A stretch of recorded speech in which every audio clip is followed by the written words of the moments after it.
காலையில் குழந்தைங்கள ஸ்கூலுக்கு ரெடி பண்ணிவிட்டு கிச்சனுக்கு வந்து அவங்களுக்கு கஞ்சி எடுத்துகிட்டு போகலான்னு வந்தால் கஞ்சியை காணோம்.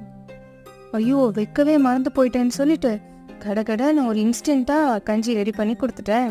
ஒரு மிக்சர் ஜாரில் 2 டேபிள் ஸ்பூன் அளவு பொட்டுக்கடலை சேர்த்து நல்லா நைஸாக அரைச்சிக்கலாம். இது கூட 2 வாழைப்பழத்தை கட் பண்ணி சேர்த்துக்கோங்க. நான் இங்கே இலக்கி வாழைப்பழம் எடுத்திருக்கேன், நீங்கள் எந்த வாழைப்பழம் வேணால் சூஸ் பண்ணிக்கலாம்.